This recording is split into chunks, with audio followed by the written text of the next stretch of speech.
창세기 5장 말씀을 보게 되면 아담의 자손들이 1000년을 살지 못하고 900세 이상을 살았던 10명의 조상들에 대해서 기록하고 있습니다.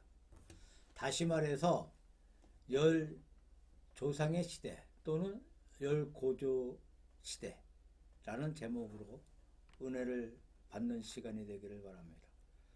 이 10조상들의 시대가 우리들에게 무엇을 말하고 있는가 하는 것을 오늘 묵상해 보면 좋겠습니다.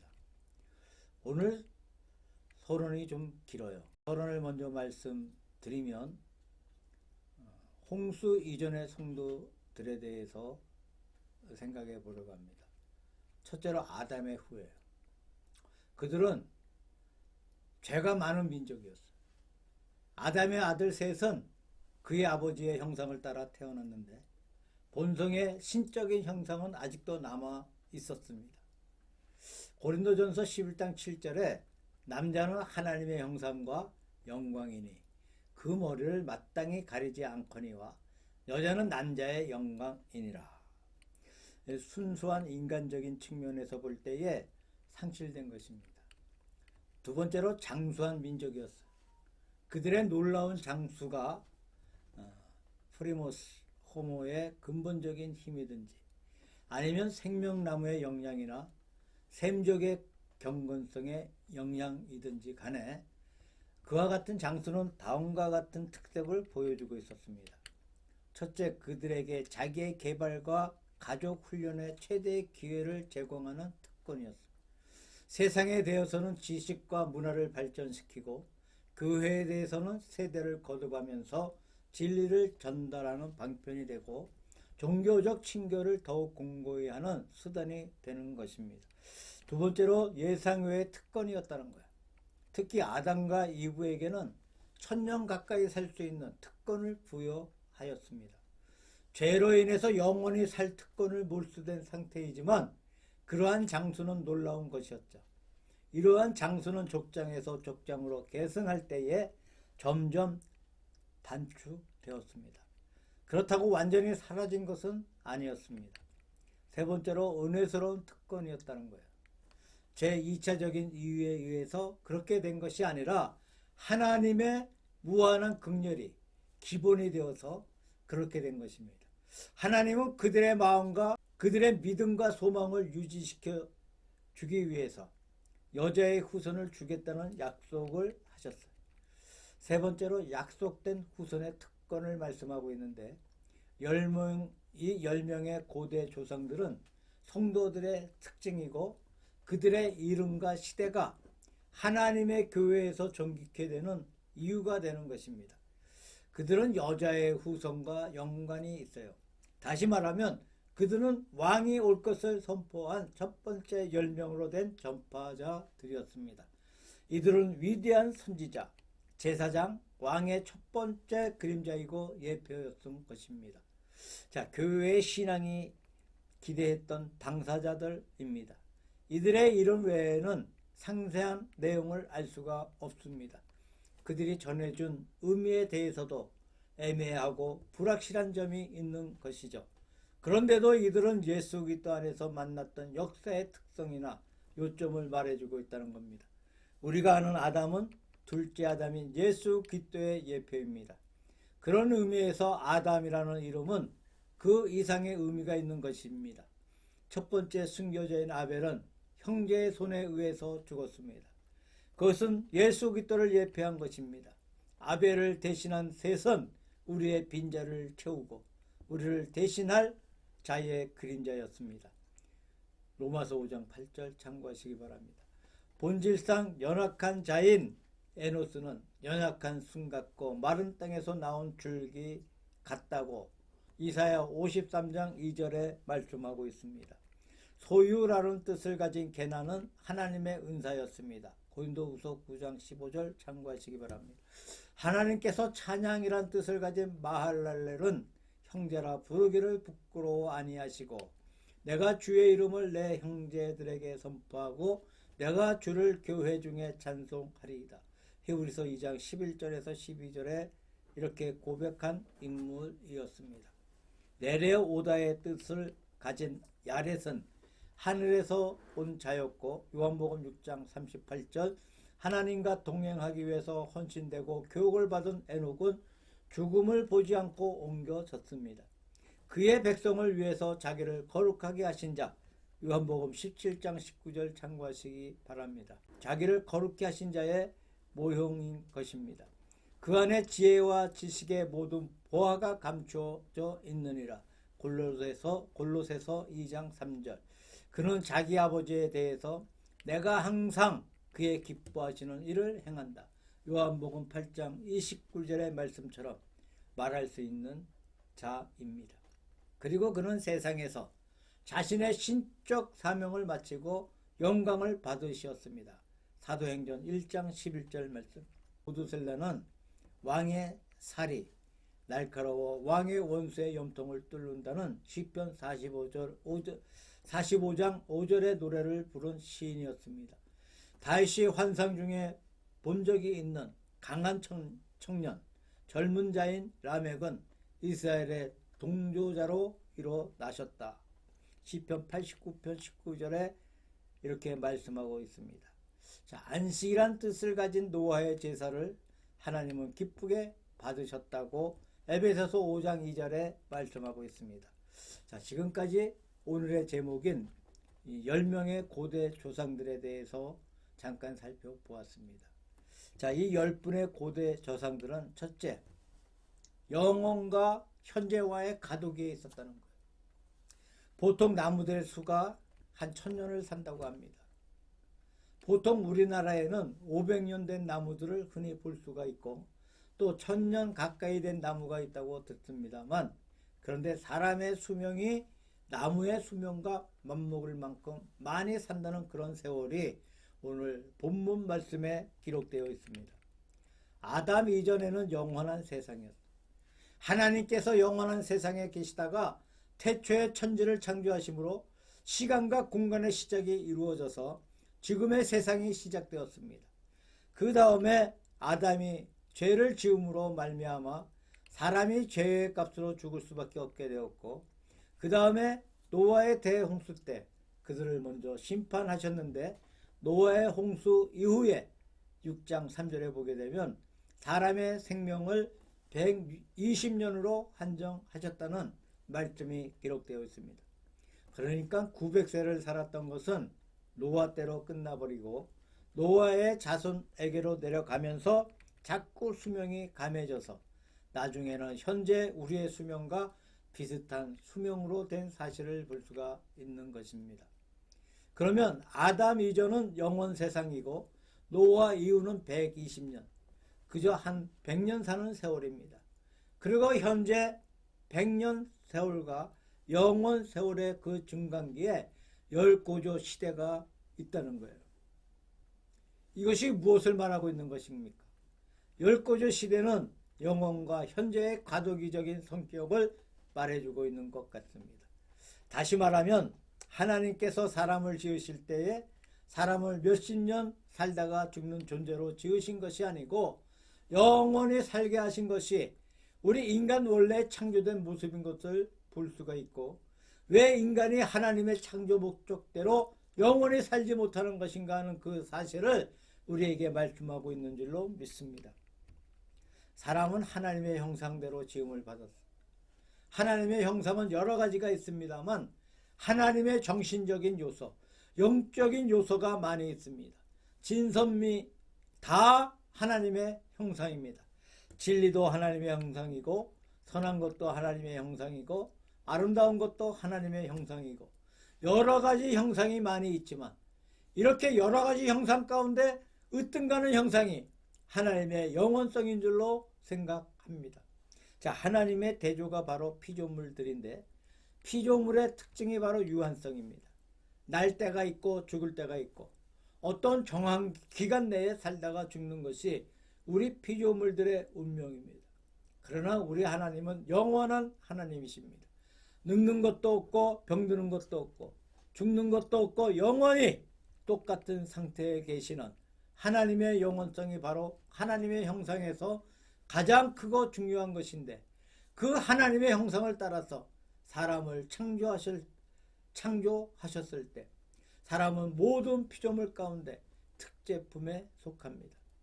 하나님께서 특별히 만드신 것이니까 이 특별한 인간을 영원히 살게 해 주신 것을 우리는 열고조 시대를 통하여 볼 수가 있습니다. 1000년 가까이 살다가 죽어버렸는데 그냥 더 살 그런 가능성이 있었는데도 1000년 동안 살다가 죽어버렸습니다. 그런데 왜 그렇게 죽고 만 것입니까? 바로 인간의 죄가 죽게 한 사실을 볼 수가 있습니다. 요즘 의술이 발달하여서 우리 인간의 수명이 많이 연장되는 가운데 있습니다. 저 아프리카 같은 나라는 아직도 수명이 짧지만 그러나 그 외에 문명화된 나라에서는 수명이 대체로 깁니다. 우리 한국도 일제강점기까지만 해도 평균 연령은 30, 50, 또 60세밖에 되지 않았지만 지금은 80세에서 100세 이상, 또 100세가 평균 나이라고 합니다. 남자가 여자보다 조금 빨리 죽고 여자가 길게 산다고 하는데 약 100년을 넘게 살고 있지만 세계에서 가장 오래 산다는 일본 사람도 100년 정도 산다고 합니다. 전 세계에서 100세를 넘는 노인들을 얼마든지 많이 볼 수가 있는데 이렇게 사람들의 수명이 늘어가는 가운데 있습니다. 이것이 무엇을 말하는 것일까요? 하나님께서 사람에게 영원한 생명을 주신 것이 아닌가 생각해 보게 됩니다. 아무리 오래 산다 하더라도 그렇게 오래 살았다는 감을 느끼지 못해요. 오래 살면 오래 살수록 참 인생이 잠깐이다 라고 하는 그런 사실을 실감하게 됩니다.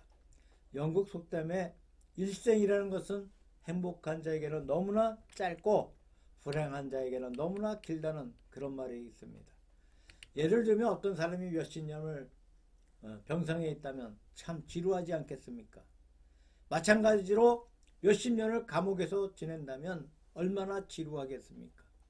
고생하는 자에게는 너무나 길게 느껴지고 그가 반대로 즐겁다고 느끼는 자에게는 너무나 짧게 느껴진다면 인생은 즐겁고 행복할수록 세월이 빨리 흘러간다고 볼 수가 있습니다. 오래 살았다고 해서 참 오래 살았다라고 느끼는 분은 없습니다.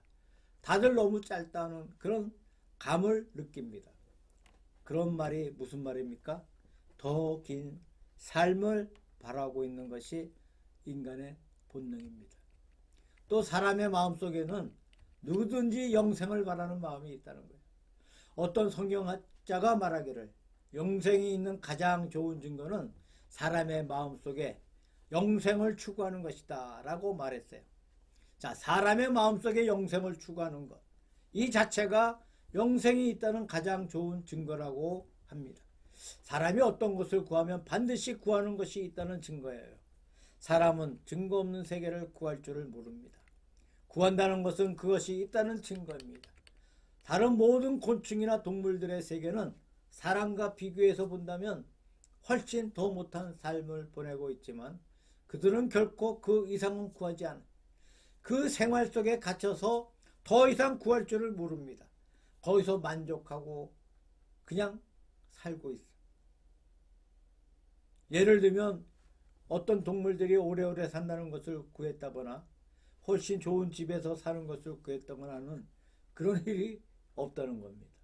그저 현재 먹고 마시고 그 속에서 살고 그 속에서 끝나버리는 것이죠. 그것은 물론 만족도 아닙니다. 그 이상을 구하지 않는 것뿐입니다. 모르고 있는 것입니다. 인간의 세계는 아무리 잘 먹어도 더 좋은 세계를 구하고 아무리 잘 입어도 더 좋은 옷을 구하고 아무리 좋은 집에 살아도 더 좋은 집을 구하고 아무리 오래 살아도 더 오래 살기를 원합니다. 이것은 무엇을 말하는 것입니까? 그 마음에 추구하는 세계가 있다는 것을 말합니다. 사람은 더 좋은 옷을 입고 더 좋은 곳에 살기를 원합니다. 이것이 바로 하나님 나라의 증거가 아니겠습니까? 현재보다 비교할 수 없는 더 좋은 옷과 음식과 더 좋은 오랜 삶이 거기에 있다는 겁니다. 사람은 더 오래 살기를 원하고 있습니다. 더 오래 살 수 있는 하나님의 나라가 우리를 위해 있다는 증거로 볼 수가 있습니다. 하여튼 열 고조 시대는 중간의 시대, 영혼과 현재 중간의 세상이 되어서 이 편은 영혼을 가리키고 저 편은 현재의 모습을 가리킵니다. 왜 이렇게 사람이 죄악된 세상 속에 살고 있는 것입니까? 현재의 사람들에게 이것을 깨우쳐주고 경경을 울려주고 있습니다. 두 번째로 에녹의 신앙과 삶입니다. 10가족 가운데 에녹의 이야기가 나오는데 에녹만 900세를 살지 못했어요. 에녹은 오늘 본문에 보니까 365세를 살았습니다. 그런데 에녹은 365세에 죽은 것이 아닙니다. 하나님과 동행하다가 하늘로 가버렸어요. 하나님께서 데려가셨다고 하니까 죽은 것은 아닙니다. 어떻게 볼 때, 그냥 얼핏 볼 때 10가족 중에 에녹이 가장 짧게 살았다고 볼 수가 있지만 다른 면에서 보면 가장 오래 산 인물입니다. 그때부터 지금까지 살고 있으니까 엄청나게 오래 산 것이 아니겠습니까? 수천 년을 살고 있는 사람이다. 그렇게 볼 수가 있습니다. 그런 의미에서 에녹은 10가족 중에서 크라이막스로 제일 첫 번째 속하는 사람이다 할 수가 있습니다. 이 에녹이 우리에게 영생의 비밀을 말해주고 있는 것 같습니다. 본문에 보니까 에녹은 300년을 하나님과 동행하며 자녀를 낳았으며 그가 365세를 향수하였더라.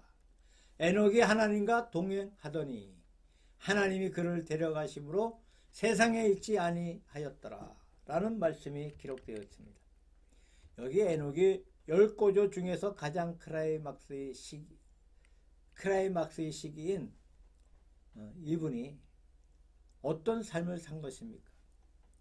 65세의 아들 무두셀라를 낳고 그 다음에 300년간 하나님과 동행하면서 자녀를 낳았다는 두 가지 에녹의 삶의 특징을 말하고 있는데, 하나는 하나님과 동행했다는 그의 영적인 생활을 말하고 있습니다.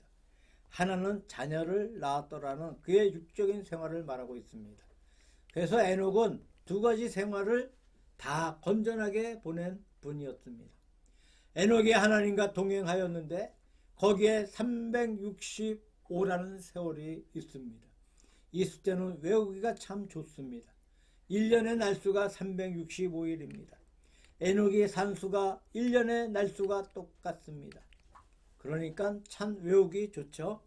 에녹은 그야말로 1년 내내 365일 매일매일의 삶을 통해서 언제나 하나님과 동행하며 살았다는 그런 말씀이 되겠습니다.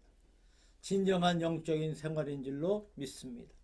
하나님과 동행했다는 것은 신앙생활의 가장 수준 높은 생활을 말해주고 있는 표입니다. 내가 하나님을 참 사랑한다.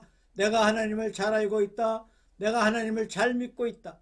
그런 말들과 하나님과 동행하고 있다는 말을 비교해 봅시다. 이렇게 하나님과 동행한다는 그 말은 내가 하나님을 안다거나 내가 하나님을 믿고 있다거나 내가 하나님을 사랑한다든지 그런 말들보다 더 높은 개념을 가리키고 더 높은 차원을 말하고 있습니다. 일본의 우찌무라 간주란 분이 있습니다. 그분은 신학을 전문적으로 배운 분은 아닙니다. 신앙의 중요한 것을 많이 말하고 있는 분입니다. 그분의 말 가운데 이러한 말이 있어요. 나는 내가 착한 사람인지 악한 사람인지 모른다. 다만 나를 의롭다고 하신 예수 그리스도를 바라볼 따름이다. 나는 내가 잘 믿는 사람인지 잘 믿지 못하는 사람인지 모른다. 다만 나를 의롭다 하시는 하나님을 바라볼 뿐이다 라고 했습니다. 우리는 내가 잘 믿는다고 생각하지만 엄격한 의미에서 잘 믿는다고 보여지지 않습니다.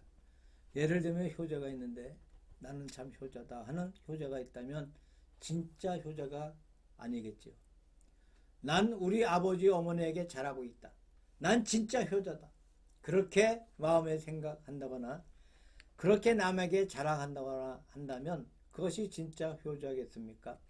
진짜는 그렇게 생각하지 않는다고 믿습니다. 참 효자는 내가 잘했다. 그렇게 생각하지 않는다고 봅니다.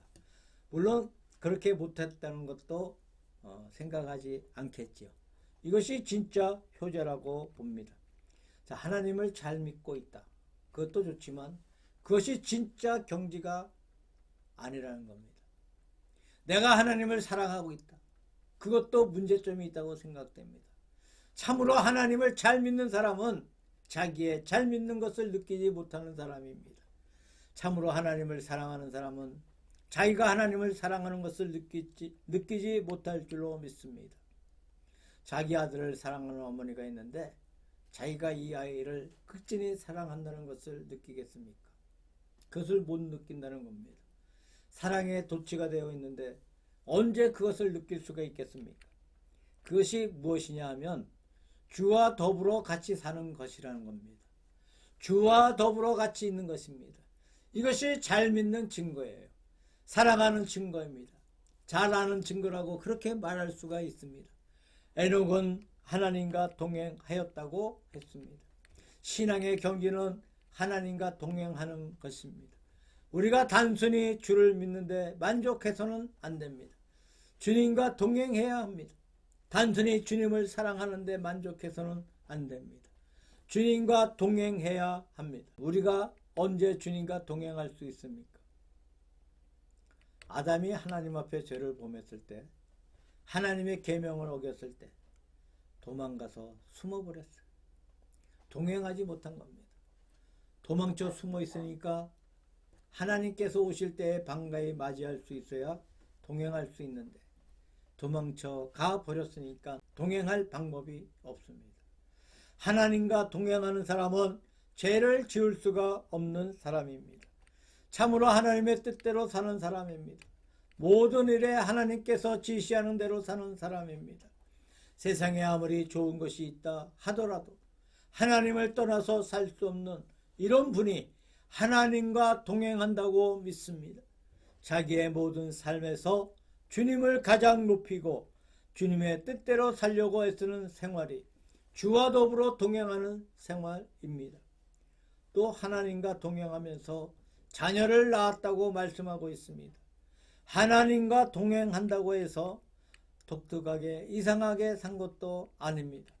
자기의 가정 생활을 영위하고 자녀를 낳고 자기 가족을 잘 돌보면서 하나님과 동행했다는 말씀입니다. 이럴 때에 두 가지가 건전합니다. 하나님과 동행했기 때문에 그 가정이 건전했습니다.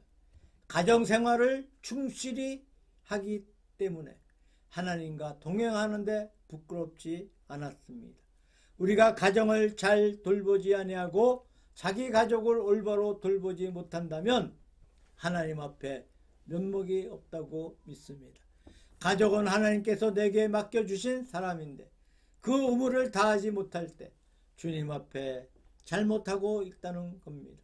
그래서 이 두 가지가 같이 조화를 이룰 때에 둘 다 건전하다고 봅니다. 하나님과 동행하고 가족을 잘 돌보고 그러할 때에 가족을 돌보는 것도 건전하게 하나님과 동행하는 것도 건전하게 됩니다.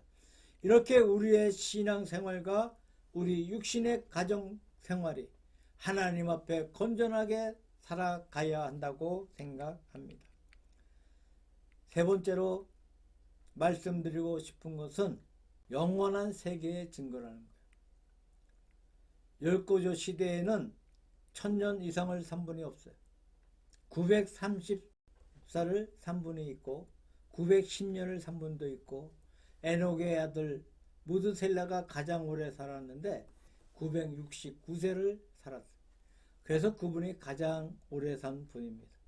그래도 1000년에서 31년이 모자라요. 거의 1000년을 살면서 1000년을 살지 못했다는 것도 참 우리가 생각해 볼 때 재미있는 사실이 아닌가 생각해 봅니다. 지금 말씀드린 대로 이 열고조 시대는 과도기라고 말씀을 드렸어요. 아담 이전은 영원한 시대이고 노아 홍수 이후는 우리의 현재 생활이라고 할 수 있다면 열고조는 과도기라고 할 수가 있다는 거예요. 이 과도기는 역사의 처음일 때 과도기입니다. 천지를 창조한 이후에 바로 계속했던 과도기입니다. 그 역사가 다 흘러간 그때 역사의 마지막에 가서 또 한 번의 과도기가 있는데 바로 천년왕국 시대입니다. 천년왕국 시대는 역사의 마지막에 있는 또 하나의 과도기입니다. 어떤 시대입니까? 현세와 영원한 세계의 중간 과도기. 천년왕국은 예수님께서 이 땅에 재림하신 후에 천년 동안 왕국이 이루어지고 그 왕국 끝에 대심판이 있고 그 다음에 영원한 세계로 들어가게 됩니다. 모든 불신자가 흰 보좌의 심판을 받고 성도들이 하나님 앞에 영원히 사는 영원한 세계로 들어가게 됩니다. 영원한 세계는 끝도 없고 시작도 없는 세계입니다. 영원한 세계에 들어가기 전에 현세에서 영원한 세계로 가기 위해서 그 중간에 천년왕국 시대가 있다는 얘기예요. 자, 천년왕국 시대는 계시록 20장에 철저한 숫자가 나오는데 천년 동안 사단을 가둬두었다가 그동안에 하나님께서 지배하시고 천년 후에 다시금 사단을 풀어놓고는 대심판이 있다는 이러한 말씀이 기록되어 있습니다. 그것을 가리켜서 천년왕국 시대라고 합니다. 그러나 어떤 학자는 이것을 반대하고 천년왕국을 부정하는 분들도 많이 있습니다. 왜냐하면 계시록의 숫자는 다분히 상식적인 숫자입니다. 그 천년은 문자 그대로의 천년이 아니라고 보고 반대하는 분들도 있습니다만 그러나 성경 가운데 천년왕국을 말씀하고 있는 것이 계시록 20장에만 있는 것이 아니에요. 다른 곳에서도 얼마든지 그런 흔적을 볼 수가 있습니다. 예를 들면 이사야 11장이나 이사야 25장에 보게 되면 어떤 세계를 모세하고 있는데 이렇게 묘사하고 있습니다. 거기는 100세에 죽은 아이가 어린 아이가 될 것이고 사람의 수명이 나무의 수명과 같다는 그러한 말씀이 기록되어 있습니다. 이것은 분명히 영원한 세계는 아닙니다. 영원한 세계는 안 죽는 세계입니다. 100세에 죽었다고 그랬으니까 영원한 세계가 아니에요. 100세에 죽은 사람을 어린 아이라고 하니까 100세보다 훨씬 더 오래 산다는 얘기입니다. 100년 산다는 그런 말씀입니다. 몇백 년 산다는 그런 말씀입니다. 그런 말씀입니다. 몇백 년 산다는 그런 말씀입니다. 또 사람의 수명이 나무와 같다고 했어요. 나무가 거의 1000년을 산다고 해요. 사람이 거의 1000년을 산다는 말씀입니다. 거기에 보면 독사와 아이들이 노는데 상함이 없고 사자들이 소처럼 풀을 먹는다고 해요. 하나님께서 천지 창조하신 그때의 모습으로 돌아가는 것입니다. 악한 것이 없고 죽는 것이 없고 그저 사람들이 오래오래 산다고 하는 것이 기록되어 있습니다. 영원한 세계는 아닙니다. 그렇다고 해서 현재 세계는 아닙니다. 현재 세계는 100세를 살았다면 오래 산 것이지 어린 아이라 할 수 없는 현 세계도 아닙니다. 그러니 분명히 천년왕국의 세계를 묘사하고 있다고 보고 있는 것입니다. 이런 식으로 성경 말씀 가운데 천년왕국 시대를 묘사한다고 느껴지는 것이 참 많이 있습니다. 이렇게 볼 때에 세상 처음에 과도기가 있고 세상 마지막에도 과도기가 있다는 겁니다. 처음에 과도기가 무엇인가요? 마지막에 과도기는 무엇인가? 이상에서 생각해 본 것 같이 영원한 세계를 우리에게 말씀해 주고 있는 것입니다. 우리의 생명이 현세의 짧은 생활에 국한된 것이 아니고 우리에게 영원한 생활이 있음을 말해주고 있습니다. 어떤 신학자의 말 가운데 우리 믿는 성도에게는 한 살도 먹는 것이 없다. 또 새해 신년이다. 무슨 연말이다 하는 것도 우리에게는 없다. 우리에게는 영원만 있을 따릅니다. 우리들은 무슨 한 살 더 먹었다거나 새해가 되었다거나 연말이 되었다라는 그런 게 없다. 모든 날이 똑같은 날이고 우리에겐 오직 영혼의 계속만이 있다. 그렇게 말하는 분이 있어요. 하여튼 참 우리에게 영생의 소망을 주셨다는 것이 얼마나 감사한 것인지 모릅니다. 자, 이 열고조 시대가 우리에게 분명히 영생의 사실을 말씀해 주고 있습니다. 하나님이 사람을 창조하신 것이 영원히 살 수 있게 창조하셨다는 사실을 여기에서 말씀해 주고 있습니다. 그리고 왜 이렇게 지금까지 흘러왔는가? 왜 영성하지 못하는 세상이 된 것인가? 바로 인간의 범죄 때문이다. 무엇인가 잘못되고 있다고 말씀해 주고 있습니다. 하나님께서 인간에게 영생을 주셨는데 영생의 세계를 달성하지 못하고 왜 영원한 삶을 잃어버렸습니까? 왜 탈이 났습니까? 고생의 원인이 무엇이었습니까? 그것을 우리에게 말씀해 주고 있습니다. 열고조 시대는 우리에게 영생을 사모하게 해 주는데 영생하지 못하는 원인이 무엇인가 하는 사실을 말씀해 주고 있습니다. 그 원인은 우리 인간의 범죄 때문입니다. 이 범죄를 어떻게 극복할 수 있는가? 에녹처럼 하나님과 동행하는 가운데서 극복할 수가 있다는 겁니다. 우리도 에녹처럼 주님과 동행하는 가운데 세상의 범죄 세계를 극복해 나가고 주와 더불어 영원히 사는 영생으로 들어갈 수 있다고 믿습니다. 오늘 말씀이 우리 성도들에게 주는 교훈은 무엇이었습니까? 첫째로 아담의 후손으로서 우리는 죄인이라는 것을 기억하고 따라서 회개하고 복음을 믿어야 한다는 거예요. 우리의 날을 계수하고 그날이 짧다는 것을 생각하면서 우리의 마음을 지혜롭게 적용해야 합니다. 우리의 죽음을 생각하면서 내세를 위한 준비를 해야 합니다. 두 번째로 예수 그리스도 교회의 구성원으로서 우리는 홍수 이전의 성도들이 가졌던 그러한 특징을 가지고 있는가 하는 것입니다. 세 번째로 예수 그리스도의 영적인 후손으로서 우리는 그의 조상들이 예수 그리스도를 예표했던 것 같이 우리의 삶 가운데 예수 그리스도를 나타내는가 하는 것입니다. 우리에게 이 거룩한 소망을 주신 하나님 앞에 우리가 감사해야 하겠습니다. 우리가 이 큰 소망 가운데 산다는 것이 얼마나 큰 축복인지 모릅니다. 우리가 열고조 시대를 생각해 보면서 이 소망 가운데 감사하고 이 소망을 견지하시기를 우리 주 예수 그리스도의 이름으로 축원합니다.